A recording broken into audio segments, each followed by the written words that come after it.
Hello again. I've been looking more about the design and also read some forum posts over at Lemon64, and there was some interesting there because they were talking about softness on the screen, and as you can see I have made a post in here. One guy says the signals are inverted, and I'm back to into the video, and that's a reply to another guy who says that the only thing that this lumafix does is to make the picture softer, to make the lines disappear, and that's not true. So this guy is right about one thing though, that the signals are inverted and added back into the video, but I don't agree that there is a tiny delay here in doing this, which results in an anti-signal not being perfectly aligned. Actually, it's true that the signal has a tiny delay, and that's the AEC signal, the signal that is inverted, the one that I usually call a counteracting signal. But he says that this creates a bit of blur. That may be, but I have been looking at this closer, and when you look at the schematic, it becomes very clear what the problem actually is. So if you look here though, you have the Luma signal, and the Luma signal is quite weak to begin with, and you have 470 ohms here to pull it up. So that means that the Luma is very weak when it pulls up. And then we come in here with our Stripefixes, and 47 picofarad for each of these counteracting signals. And I have actually tested this now.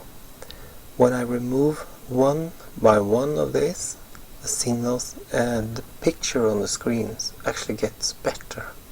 So I can show you on the screen now. And as you can see that in one picture the signal is without any Stripefix. So, and then I add the Stripefix, that's the two of these, and then lastly I do a trick that I haven't showed you yet, and I connect this Stripefix a little bit different. So yeah, and so I was thinking, so you can see back at the forum that yeah, as you can see, there's this thread is very old though, a year ago or so, where the E5 frog had also detached the caps to get a picture sharper. So to me the problem seems to be added capacitance on the LumaNet. How much picofarad is there on the latest lumafix? And I'm talking about what the impedance is looking from the Luma signal. Yeah, so what can we do then? So I have tried different things, and first of all I tried to add resistance on this line, such that this point out here wasn't affected that much by these capacitance. But what happens then is that the counteract signal becomes slower. It charges up slower, so it's not ideal. So, but then I thought, okay, if it charges up slower, then make this part here smaller. So put on less capacitance and make the signal larger on this side.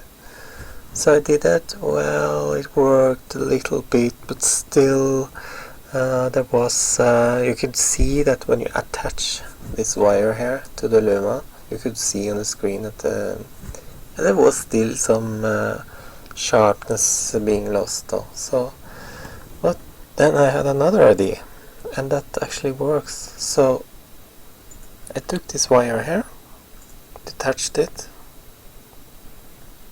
and for some reason now this is not no longer Luma in, so let's just fix that at once.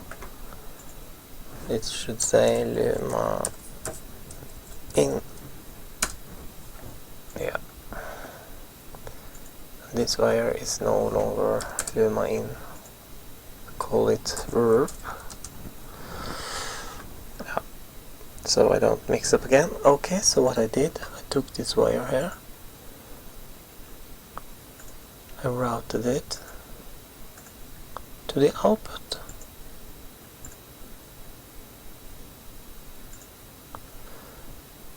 And now we need a dot. So that's what I did. And I thought, oh, maybe this doesn't work because this driver has much lower impedance. Maybe I can't enforce any counteracting signals in there. But yes, sure, works. And because this point here is much stronger than this point here, because of this transistor is amplifying the signal, not in voltage but in current. So here you have impedance of 150 up and 150 down, or 75 ohms in frequency. Yeah, in frequency equivalent design this is 75 ohms, because these two will then be in parallel, because this point looks like a voltage source anyway. So, but up here you can see that it's more like 470, so this point here is weaker. So this point here can drive those caps up here better. That's the point. And it works. It goddamn works. So if you look here, this is without anything. That's the normal modulator. So here you can see these are dots on the screen. So that's pixels. And you can see the charge time is pretty fast, and it stays on the pixel, and then it drops down again when it goes to the background. And then comes here. Here I added the Stripefix. You can see it charges up and it charges out again. You get like a capacitor discharge slope, and because of the added capacitance. And then I moved the output here. You can see that now it looks very much like the first picture we had, so I can mix it just a little bit more noisy. I don't know at the moment why, but anyway, you can see these signals look very much the same now. So there you have it. I've been thinking, this is all very good though. So, and as you can see, so that's what I ended up doing. I moved this this part here is the inverter, and here comes the counteracting signal back to the Luma. So this wire here was connected at the diode here, that you can see in the schematic is the Luma input, but I moved it over here to the Luma output.